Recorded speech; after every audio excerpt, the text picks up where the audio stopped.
Hey, hey, hey, can you hear me?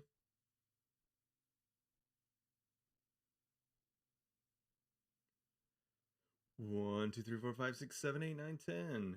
Coming back through. Oh, I have the volume off. Yeah, cool, cool. I'm gonna pause that. Hello, Ben. Good to see you. Look, I got my chat up.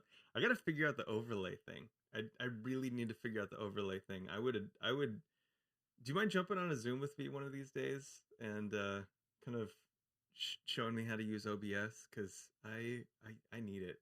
I need it real bad. Thank you. I appreciate it. I appreciate you. Appreciate you. Um, okay, cool. Let's see. So what are we doing today?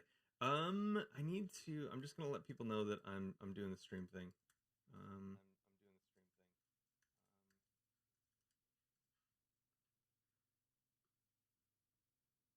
bring this over. Go to my profile. Do. Okay, cool. Find this. Reply.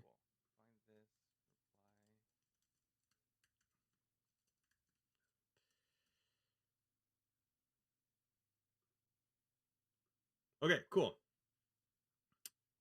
Finger guns. Okay, cool. So today, this is what I'm working on. So for those of you who don't know, I just recently joined Chromatic, which is the team that does that maintains Storybook, which is really awesome. So and I have been a huge fan of both the product, Storybook open source project, and Chromatic for forever. These have been huge unlocks in the work that I've done in kind of design systems and front end architecture, and just documenting all of the the beautiful work that my teams have worked on. So, it just made a lot of sense as I was looking for something else to kind of join a team that wasn't just helping one team make incredible design systems, but um, lots, like thousands of teams make incredible design systems, and hopefully a whole industry. So this is a new charter for me, and I'm really excited. But one of the onboarding things that I'm supposed to be doing throughout this week is to just kind of familiarize myself again with the kind of first experience of using Storybook and Chromatic. And today, I thought it'd be super fun to just go through the docs, and in a uh, you know UI library that I haven't used before. So I think that this will kind of like really force that first timer factor for me on this. And I know a lot of people are interested in Storybook, so I thought, what the heck, let's just roll with it. Let's do it. So I'm here doing it. Hey, look at that. We got Travis in here. What's up? Thanks for being here. Did you get a haircut? You're looking sharp. Oh, thanks, Alex. Oh, I didn't realize like how much my hair kind of like blends into this background. I should get like a new light or just change my theme to like a white theme or something. Light theme. No, it's just clean. uh, love Storybook. Yeah, check out Travis. Link your Bedrock. Um, hey. Okay, so this is kind of like awkward to like do this on stream, but what do you prefer to go by? Eka FYI? Ika? I'm asking this for the first time in a very public and embarrassing way, so I apologize, but uh, let me know because I want to do it right.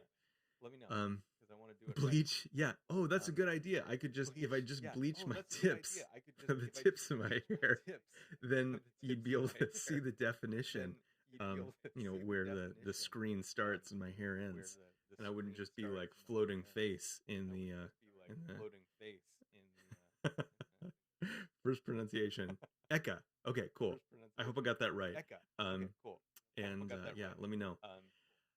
Cool. So let's see. I might again see this is where the overlay would come in handy. So that's you know what I think that's going to be my very next thing is you know I try to improve one thing every time, and so I think overlay Twitch chat is going to be the best thing.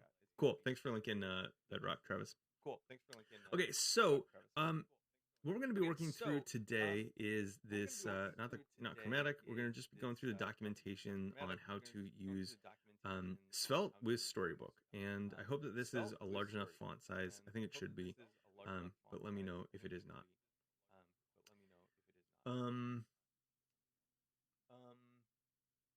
Just put the chat right behind me.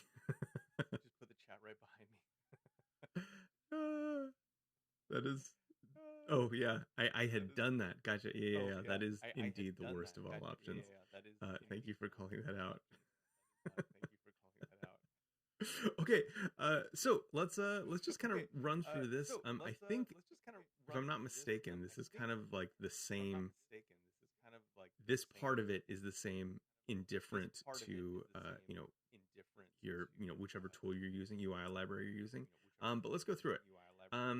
And I'll read it. I apologize if that's kind of irritating or grating, but that's what we're doing here. Storybook is a tool for UI development. Makes development faster and easier by isolating components. This allows you to work on one component at a time. You can develop entire UIs without needing to start up a complex dev stack, force certain data into your database, or navigate around your application. This, I feel like, can't be overstated. At every place that I have ever worked, this has been a huge problem for front-end development. And I know so many people who have just completely ravaged their local database just trying to get things into ideal states, and then the next time around when they're testing something else, something's broken because they put one flag into a state that was required for this test, but then like broke some other state. So this is like such a huge deal, and I'm really glad that they call it out right off the bat, because this is super big. And then just kind of that repeat navigating around your application. This is something that I think bigger teams don't suffer with as much, because a lot of times you'll say design's done, development's done, and then you throw it over the wall to a QA team or something. I don't know if that's a particularly virtuous cycle, but it's something that happens a lot. And so then the person who's QAing it is going to go through all of these steps, realize something's wrong, throw it back, kind of start that whole loop over again. But it's extremely manual. And I think kind of as in my experience, what makes this different from something like Selenium is that people are saying a lot. I'm gonna have to come back to that. Is this part of it up here where you're like isolating components, which is a really attractive part of Storybook. Oh crap! I'm doing that thing where I'm on the edge of what this is supposed to be. Do you have a stream up in tab? I don't actually know what that means. I apologize. You missed what he says. We'll hear it again 3 seconds later. Oh no! Is it looping?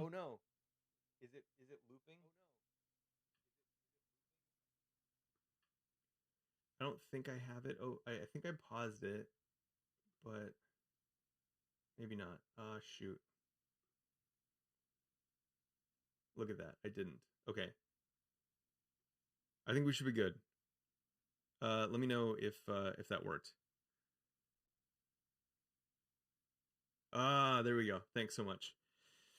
Yes, it was the one that I opened so I could tweet about it. Dang it. Okay. So, there we go. Cool.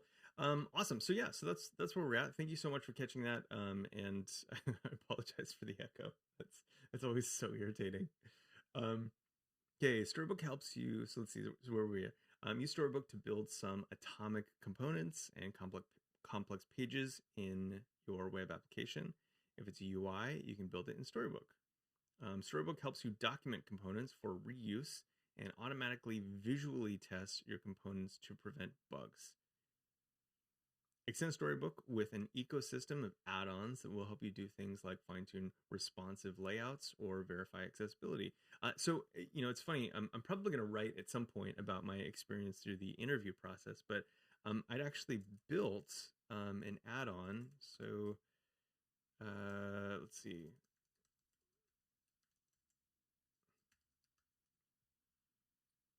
I don't know exactly where all of these things are yet, but there is a full add-on catalog, and I built one.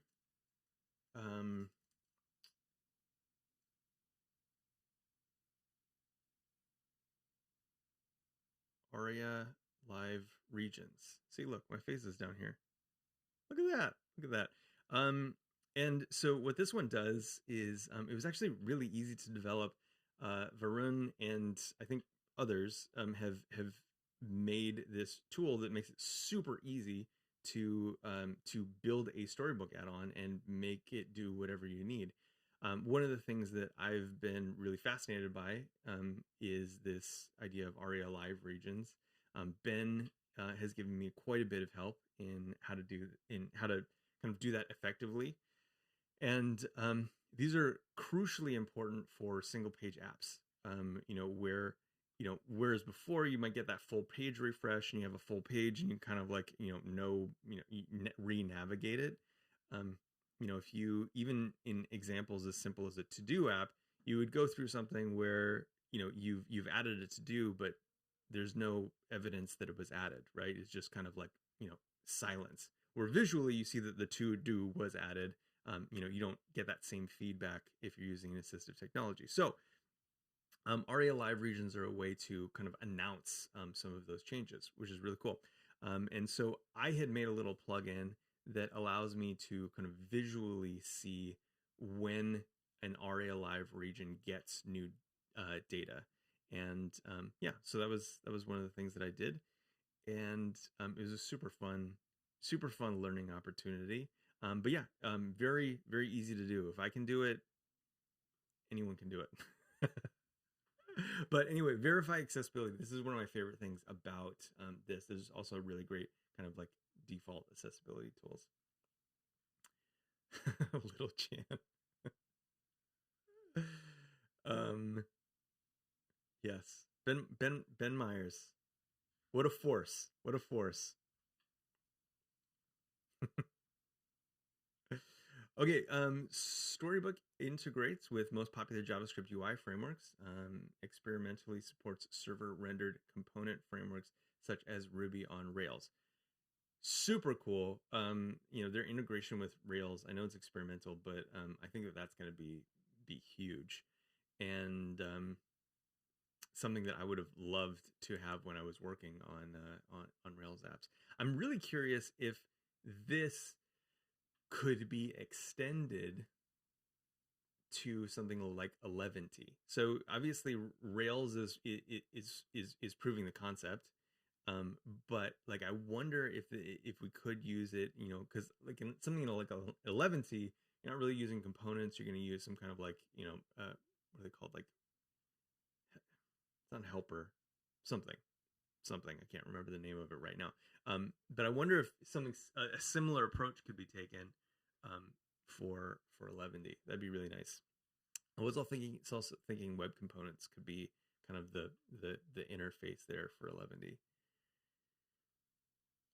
Let's see. So learning resources. If you want to learn more about the component-driven approach that Storybook enables, this site is a good place to start. Let's see, componentdriven.org. Sweet. I'm going to close that for now. Nice to know that it's there. If you want a guided tutorial through building a simple application with Storybook framework and language, or tutorials, our tutorials have your back. Read on to learn Storybook basics and API. Okay, now I think I'm able to choose my framework here, which is really cool. I'm not sure how this is being achieved, but it's really interesting to um, see this kind of documentation. So yeah, let's go to the next one and see what happens.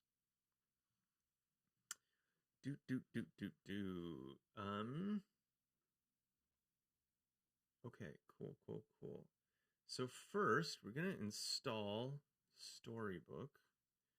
Okay, so use the Storybook CLI to install Storybook. This is honestly one of my favorite things. This npx command.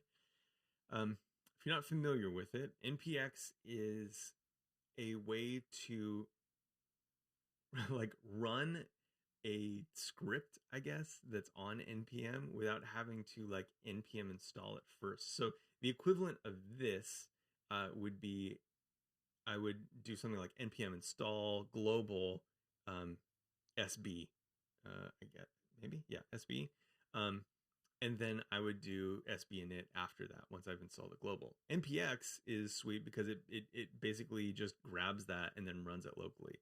I know that some people are concerned about the security of that, and so an alternative, if you don't want to do this, is just to npm install that package globally and then run it. But this way I don't have to like maintain a version of it. I'm just going to run it and I'm going to forget about it anyway. So if you run into issues with the installation, check the troubleshooting section. Okay, cool. So let's go into, I think I have a code directory.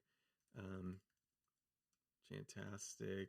And then I guess one thing that I'm never quite sure of is like, is this going to create a new directory for me, or is it going to, or does it require a that it be in a directory? I'm always nervous about running these commands like for this reason.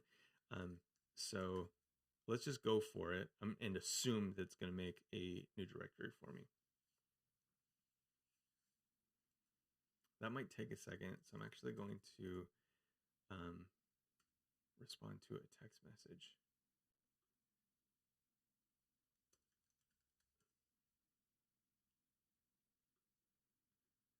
Oh, bummer.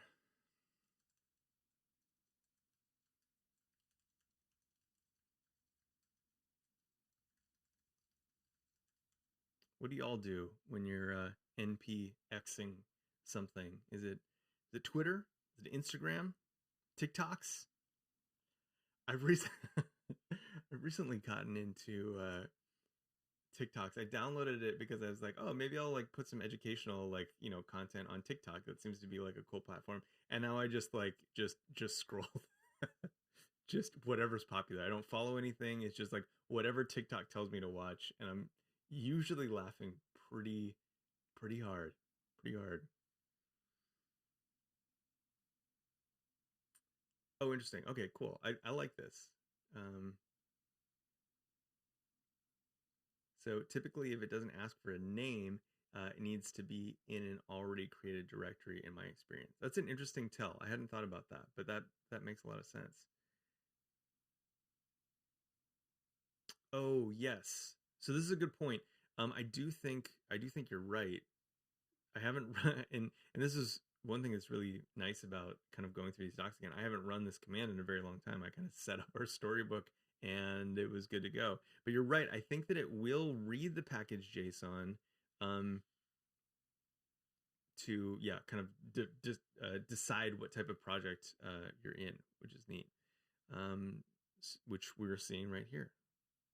Thank you, Eka, for the perfect segue. So do you want to manually choose a storybook project type? Okay, so this is interesting. So now I'm a little bit worried. This is going to make one inside of my directory. So this is actually, I should probably take some notes. Let me open up a notepad of sorts.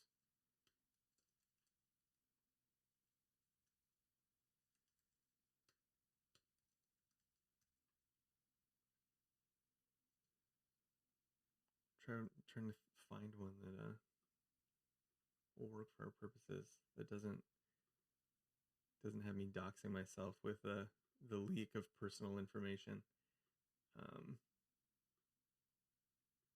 Okay, this should work. Okay, so probably the first thing is kind of, SB init.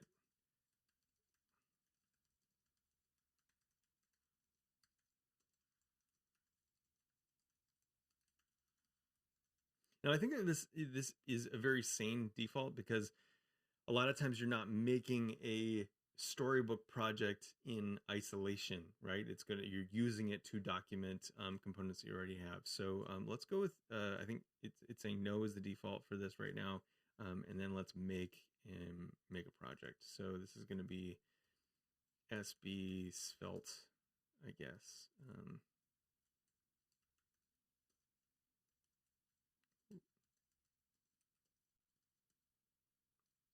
Okay, and then we're going to run SB init again.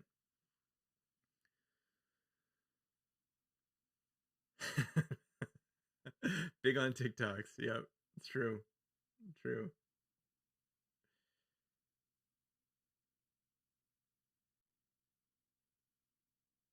Yeah. Yeah, there is something there is probably a way to mention the maybe even just like kind of like mentioning the project, like you said, Travis, like go into your project folder and we're gonna create a storybook. This is interesting because I feel like this is probably what is it? Probably standard across a lot of like testing tools, right? Because they're a companion to the application that you're doing. So yeah. Okay, SB init type of project not detected. Do you want to manually choose a storybook? Okay, so this time we do. So we'll hit Y for yes, and we'll get a bunch of options. So we have React scripts, which I think is like equivalent to create React app, Meteor, React, React Native, Vue. Oh, list goes on. Dang, lots of them. Ember, Mithril, Marionette, Marco, G. Okay. Preact, Svelte. Okay, Svelte. Svelte's the one that we're going through today. Actually had this. I need to rebuild the uh, React podcast site because the default one that I have is just absolute garbage at SEO. Um, as much as I love Simplecast, the their SEO is absolute trash. Like just harmful. So I need to rebuild it, and I've been thinking about how funny it would be to build it with Svelte. Um, and even if I'm the only person that thinks that's funny, I do think it would be funny. It can be funny for me.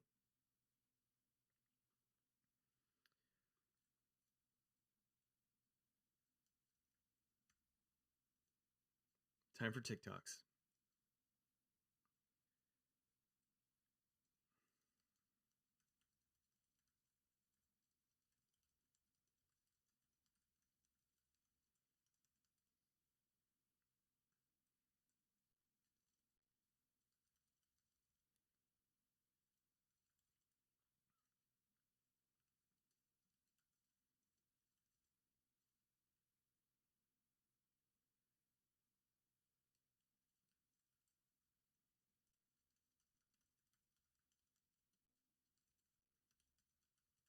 Also, scheduling.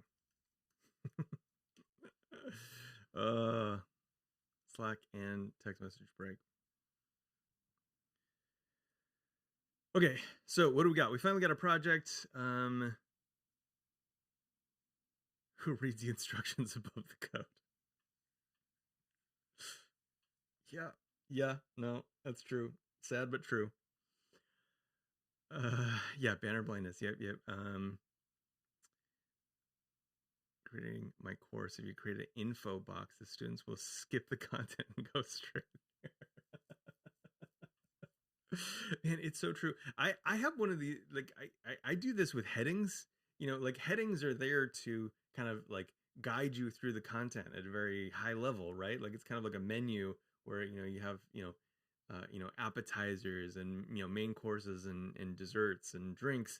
You're supposed to kind of like orient yourself with those, and I never do. I just always go right into reading the lists inside of it. So yeah.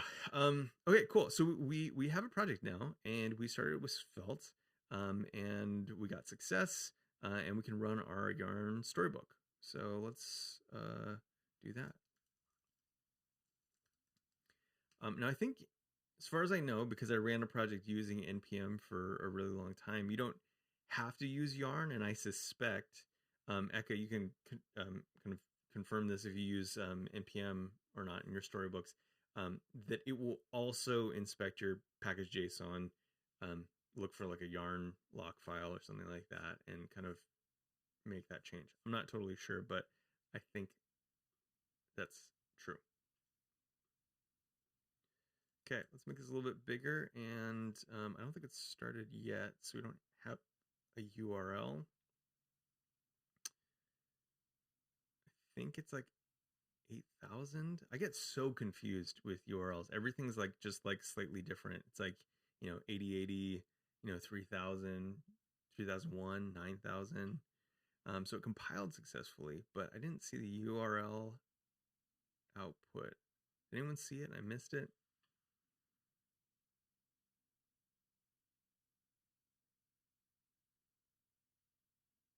Sometimes with this bigger font, I kind of miss obvious things.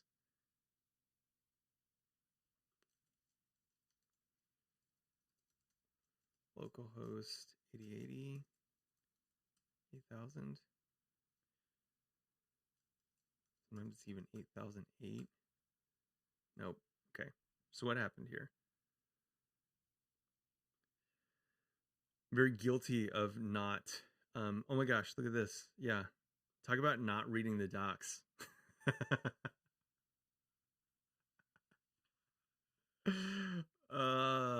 In empty projects. Okay, cool. So this is good to know. Storybook needs to be installed into a project that is already set up with a framework. Okay, look at that. It's all there. Well, good to know. This kind of brings up a really interesting point. I know we're going through this like super slow, but I have always had this trouble in writing documentation. Oh, okay, cool.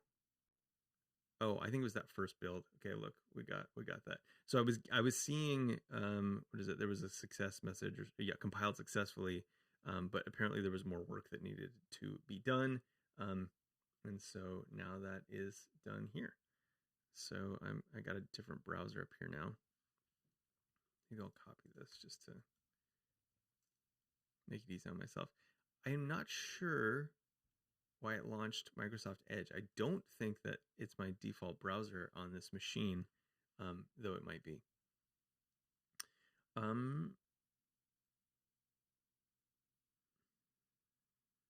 Okay, cool. So this is all there. So during the install process, Storybook will look into your project dependencies. Okay, cool. Talks about all of this stuff that I was just like flapping about. It's also at the very top of the page. Inside your project. Oh my gosh. See? Like, even when I'm trying to like read this stuff line by line, I still miss it. How does this? Embarrassing. I'm doing all this to myself in public. Okay. So during the install process, Storybook will look into. Okay, so we understand that now. Command above will make the following changes to your local environment. I do love that all of this is stated, because sometimes it can be really like concerning to run something in a project. I mean, obviously there's git there. You can just like get rid of it like it never happened, but knowing up front is really nice. Okay. Depending on your framework, first build your app and then check that everything worked running NPM or yarn. Cool. So again, let's see. It doesn't say. Yeah, so, but we can use either one. So it's ambidextrous in that way, I guess. So we'll start Storybook locally and output the address. Depending on your system's configuration, will automatically open the address in a new browser tab, and you'll be greeted with a welcome screen. Okay, we had that experience. There's some noteworthy items in here. A collection of useful links for more in-depth configuration and customization options that you have at your disposal. I love this. I love when a project like this um, opens up with links to other stuff.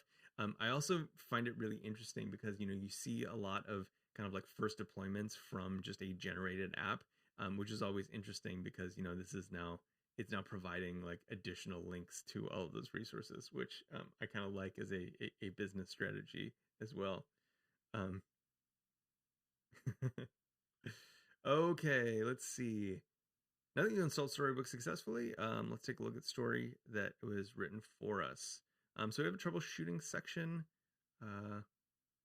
Get unblocked while adding Storybook to your project. Okay, cool. We don't have a project right now, but I do continue to be impressed that these things are very project specific, especially given the number of projects that are or project types that are available. So, what's your story? Okay, the story captures the rendered state of a UI component. Developers write multiple stories per component that describe all of the interesting states a component can support. Curious, interesting. I'm curious, like at this point, like what this is trying to differentiate. Like, is it implying that you wouldn't want to do all of the states, or maybe that you couldn't do all of the states? I mean, some of these things have very like complex state structures that might have infinite possibilities. Like even something like a tic-tac-toe game could have like kind of a unreasonable amount of possible states to test. So maybe that's kind of the idea there. So yeah, I'm interested in that. The CLI created example components that demonstrate the type of components you can build with Storybook: button, header, and page. Each example component has a set of stories that show the states it supports. Okay, so they go to define that a little bit. You can browse the stories in UI and see the code behind them in the .stories.js files.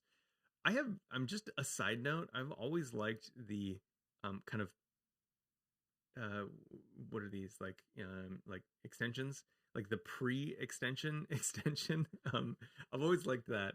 I know Rails makes heavy use of this in terms in deciding how to compile a file through multiple steps. I've always liked that. Or stories.ts. Yeah, TypeScript. The stories are written in component story format, CSF, because everything needs a 3-letter acronym. If it's going to be awesome, it needs a 3-letter acronym. I always confuse this with the order of what is it? Single. Well, there's two. There's single component file, which I think like this is a single component file, or no, yeah, this one, single component file. And then there's also stateless functional component, SFC, in React.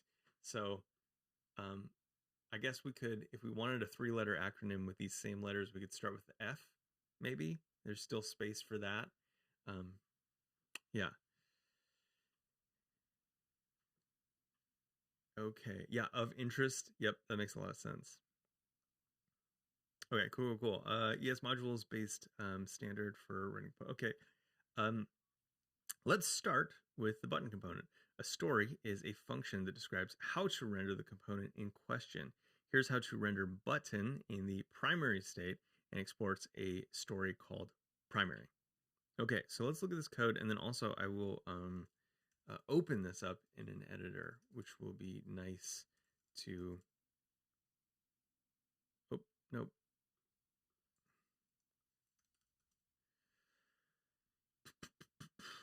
Everything's open up over here. So many windows. Okay, this is where those overlays come in handy. Okay, so we got Storybook. This is kind of our configuration stuff in our .storybook file. We have stories and then our Svelte files. I have to say, I'm like just overwhelmed with delight that all of these are like framework specific.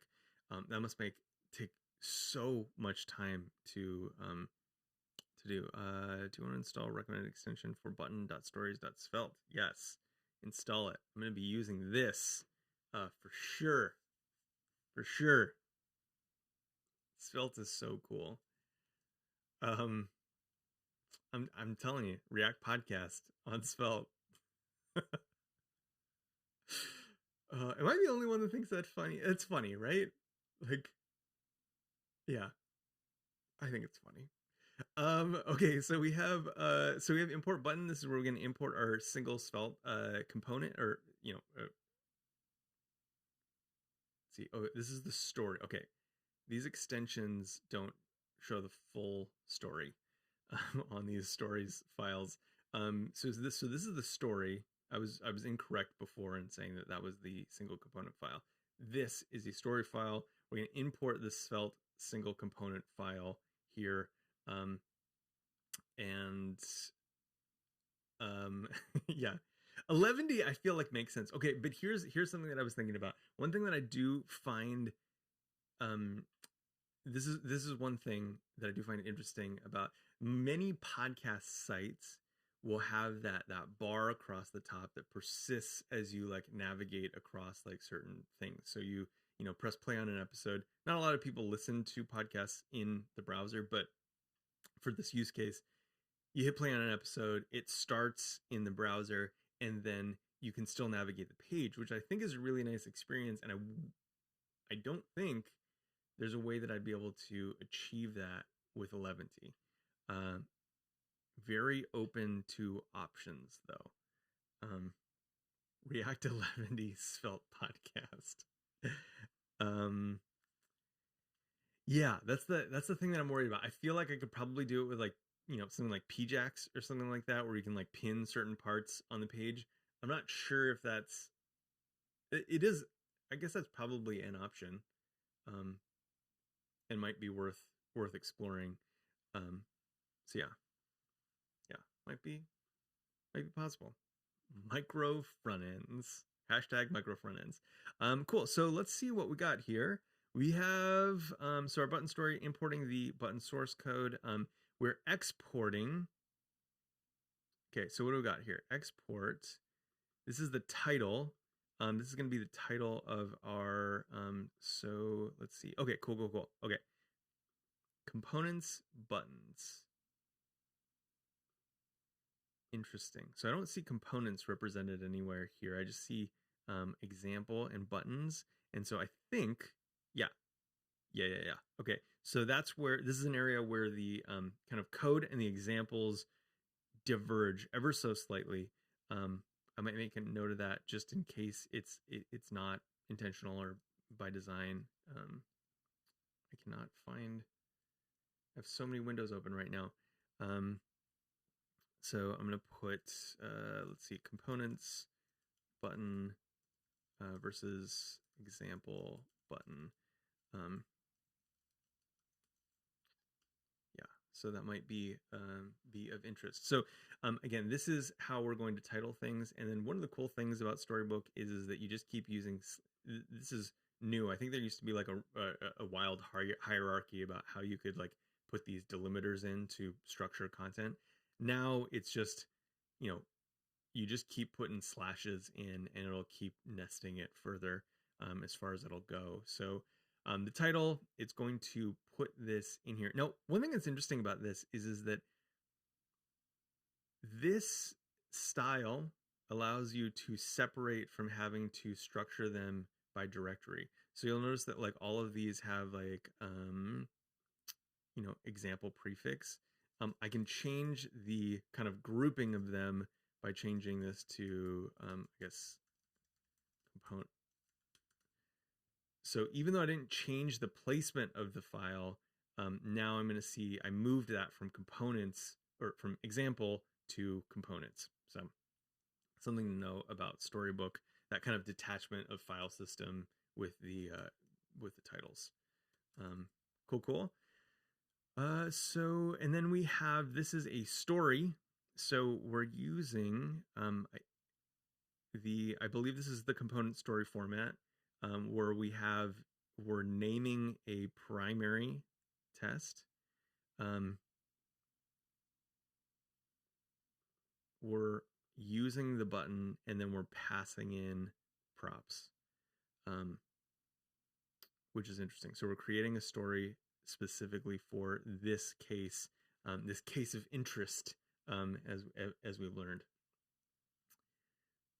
How many levels of nesting? That's a great question. I wonder if I can just keep adding to this.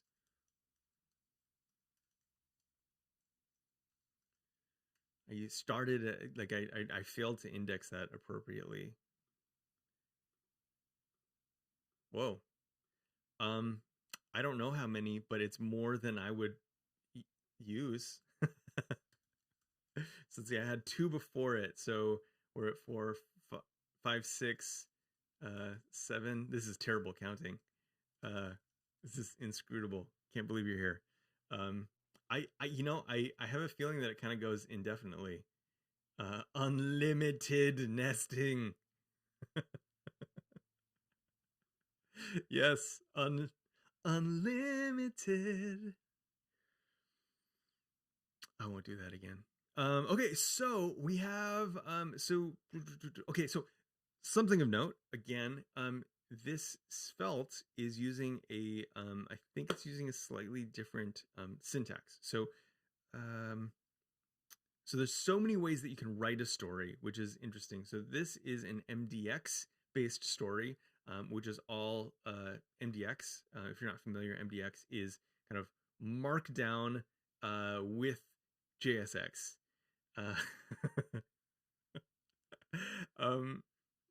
With JSX. So you have Markdown, but then also like all of this stuff is actually like JSX. So you can create and use and import components, which is a really cool way to write documentation that is a little bit more like textually based, with, kind of sprinkling a smattering of React components. Alternatively, it looks like I can do, stories.svelte, and I'm using what looks like kind of single components. No. What is this? I guess this is just a Svelte file. Oh man, I ate something last night that didn't agree with me, and I woke up at 3 o'clock in the morning. So this is my brain on not sleeping. So yes, MDX. MDX is great. I really love using MDX. There are some killer things with in component story format for I think they call them play functions. Let me see if I can find a post. So CSF3 play functions. Yes. So I used this recently for my like ARIA live test. And let's see if we can find a really good example here. So first of all, the story format is dramatically reduced, which is really nice. I guess that's probably something else. Is that these are all in CSF2 format, I think, or the examples are. So where is it? Play functions. Okay. So I can use testing library, just the standard like DOM testing library, to actually interact with my components and create play through like interaction based states. So things that like aren't based on props. So in this case, like if I wanted to see the kind of like invalidated state, I can like go through and tap that submit button, or what is it called? Create account button. And then validate that I'm seeing the validation the way that I want to. Yeah, which is super cool. So really neat stuff. Really excited about doing that. Cool. Anyway, this is slow going with me. It always is. So let's see. View the rendered button by click. Oh, and then also today, we're doing a storybook or a TypeScript in 50 lessons hangout today.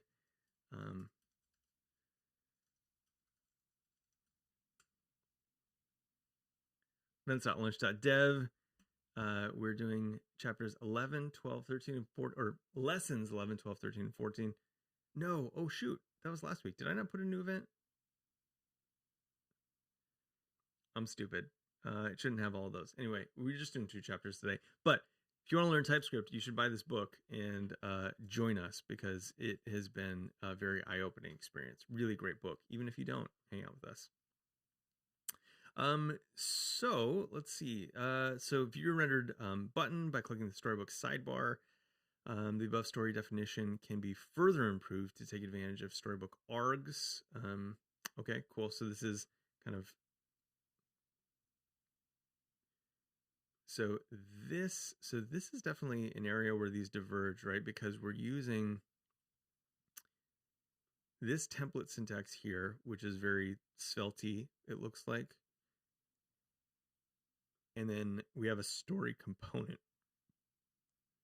I do believe that we could do the same thing with Args if we just had like a raw .js file, but I do like that this is trying to integrate better with the story Svelte style of doing things. So my understanding is that these are largely equivalent, but I don't know enough because I don't know enough about Svelte.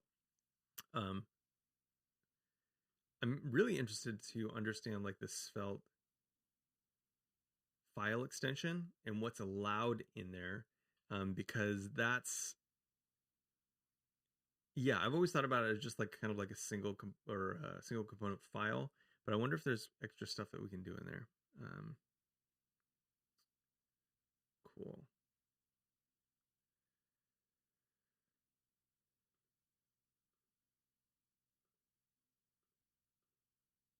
I'm confused by. Okay, gotcha. So these aren't okay. I was reading these as like parallel files, but these are different examples. Okay, so this is the svelte.js. This is the Svelte native format, and then this is Svelte via MDX. Gotcha. Okay, cool. Yes, just 11 and 12, Ben. Sorry about that. I got overzealous when typing up that file, I think. I do apologize. Okay, cool. So let's look at what this looks like in Storybook. So we have our story, and then we have a primary one, and then we have kind of powered by Args, I believe, we're actually able to change some of the parameters here, which is really cool. So we can change the label, primary, so we can change all this stuff, which is really cool. Ooh, little fancy color picker. Oops, I think I went transparent. There we go. Ooh, live updates. Nice. Size. Go big or go home. Cool. And then if we click on this, we see in this tab, there have been events registered. Very cool. Okay. So understanding this makes a lot more sense to me now that I've figured it out. Both story examples render the same thing because Storybook feeds the given args property into the story during render. Interesting. Okay. But you get time-saving convenience with args. Buttons, callbacks are logged into the action tab. Click to try it out. We did. Buttons arguments are dynamically edited in the controls tab. Adjust the controls. We did that too. Awesome. Note that template.bind is a standard JavaScript technique for making a copy of a function. We copy the template so each exported story can set its own properties on it. Interesting. Okay, very cool. I like that little note. Edit a story. Okay, cool. So Storybook makes it easy to work on one component in one state, aka story at a time. When you edit the button code or stories, Storybook will instantly re-render in the browser. No need to manually refresh. Update the label for the primary story, then see the change in Storybook. Okay, so we're in a Svelte, native file.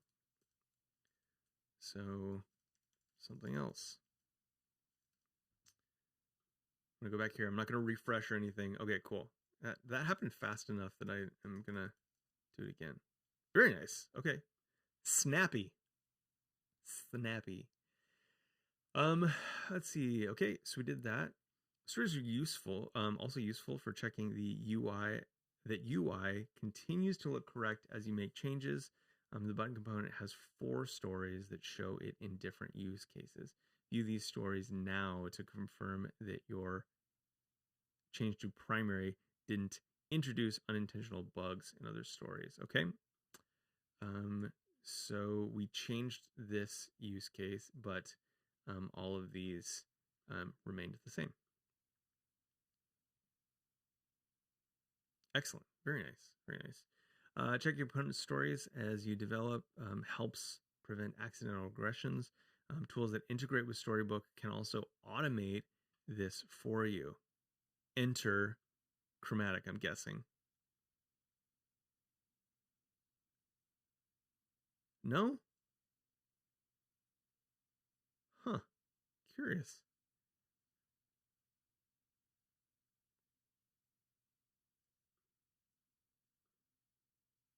Okay. Cool, cool, cool. Now that we've seen the basic anatomy of a story, let's see how we use Storybook's UI to develop stories. Okay, cool. I wonder, let's see how much time we have. We got like 15 minutes before I should leave. Okay. I think we might be able to, if I pick up the pace, I think that we could probably get through the core of this, and then I can circle back to some of the extended links there. Last chapter, we learned that stories correspond with discrete component states.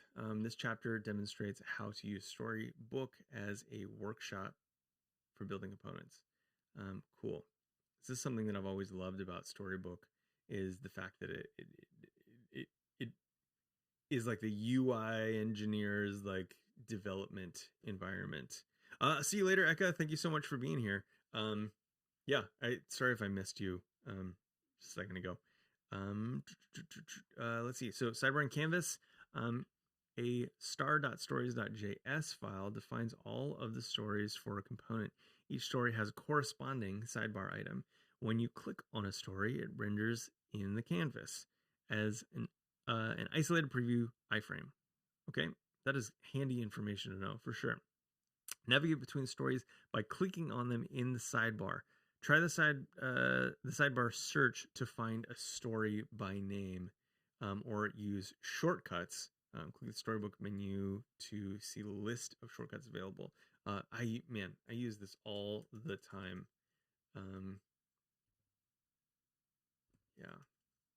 Yeah, super handy. It does work. I can hit escape / to get in, escape to get out. Very cool. I wonder, oops, let's see. 8. Wow. All that nesting too. Excellent. Very nice. Okay. Toolbar. Storybook ships with time-saving tools built in. The toolbar contains tools that allow you to adjust how the story renders in the canvas. So zooming visually scales the component so you can check the details. Oh, that's nice. I think I accidentally hid these with some keyboard. There we go. It is T for toolbar. Yeah, I'm gonna assume it's T for toolbar. And then this one disappears with A, maybe for actions. Add-on? Add-on, probably. Let's see. So toolbar, add-ons. Yep, sidebar. Okay. AST. TSA. Cool. Background changes. Background. Zooming back. Oh, okay. So this was the, we didn't do that. So zooming, gotcha. That is really nice. Instead of like doing this and like everything goes nuts. Background changes the rendering of a background behind your component, so you can verify how your component renders on different visual contexts. Very nice. So that's this one. So I'm going to do light and dark. Very cool. So we can see that, you know, the button and the text, none of the text really adapts to that new image or that background. So that would be something we would want to fix if we support multiple themes. Viewport renders the component in a variety of dimensions. This is also super nice. So we got a grid. I'm just going to click on all of these. So small mobile, we jump right to that. We can configure. Oh wait, no, can't configure. I can just go between different ones. Tablet, super cool. Very nifty, very nifty. Okay, so click down all those. The docs tab shows auto-generated documentation about the component inferred from the source code. Usage docs are helpful when sharing reusable components with your team. For example, in design system or component library. Okay, so, okay, cool. So, docs, what does the docs look like for this?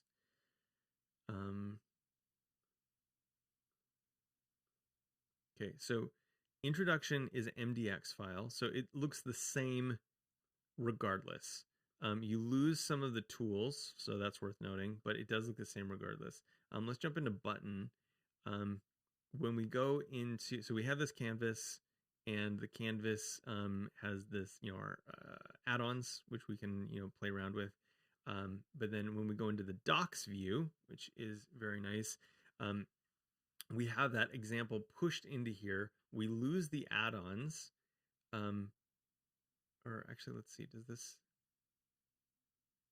oops, I am in a weird state somehow. Cool. I think because I have it enabled here, that's an interesting issue. Okay, cool. So we can still toggle these. I can still change these, which is really nice, but we have this more like document style.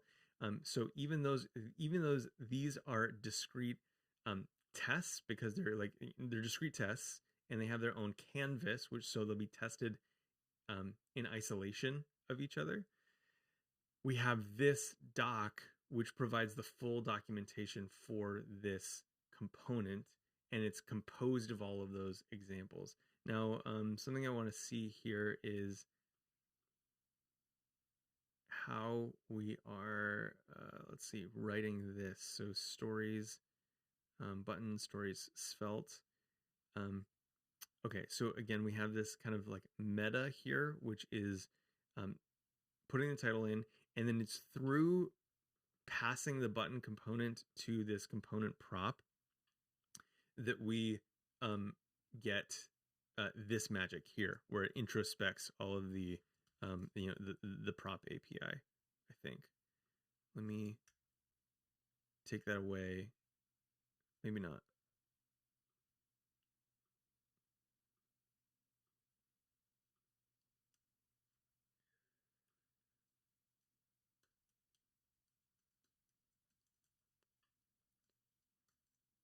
Oops. Let's delete that archetypes.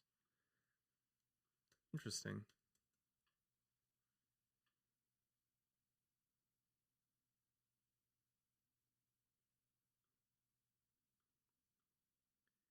That is curious. I'm not sure why I'm not able to make that disappear. This is probably just me and Svelte being not friends yet. Not being friends yet. Okay, cool. So this is providing the arguments, but it looks like I had to kind of remove both of them to actually make that thing go away, and that kind of makes sense. So I think this isn't okay. So if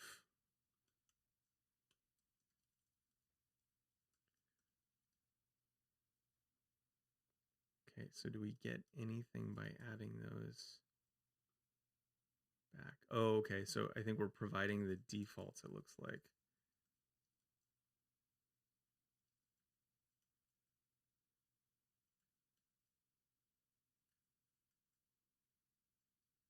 Interesting. It looks like we get this on-click one. Okay. I'm gonna have to, that is definitely something I'll have to circle back to. Okay, add-ons. So the tool, let's see, we're getting real close, like 7 minutes left. Let's see. So the toolbar is customizable. You can use globals to quickly toggle themes and languages or install Storybook toolbar add-ons from the community to enable enhanced or advanced workflows.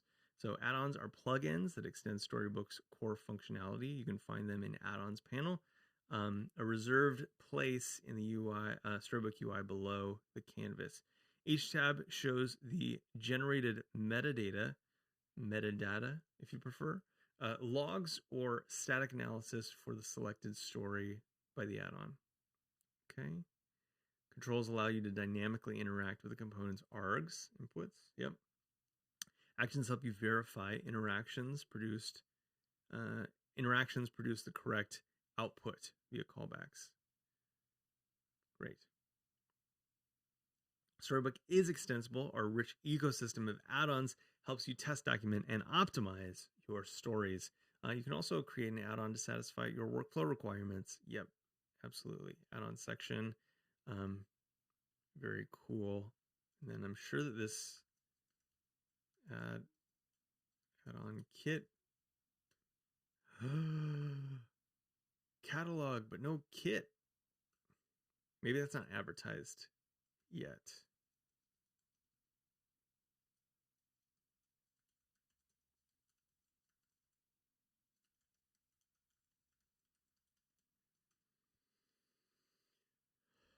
It's so good. It's so good. It should be. It's already good enough. It's great. Okay. Let's go to the last. Oh, this isn't quite it. I'm gonna skim through some of this stuff. Now that we've learned what stories are and how to browse them, let's demo working on one of your components. Pick a sample component from your project like button and write a.stories.js or a.stories.mdx file to go along with it. Go to your storybook to view the rendered component. It's okay if it looks a bit unusual right now. Depending on your technology stack, you also might need to configure the Storybook environment further. That is definitely something for another time. So I'm going to put like continuation. So visit tangential links maybe, but then also install this into an existing project. Maybe I could do that with Svelte kit. Okay, configure Storybook for your stack.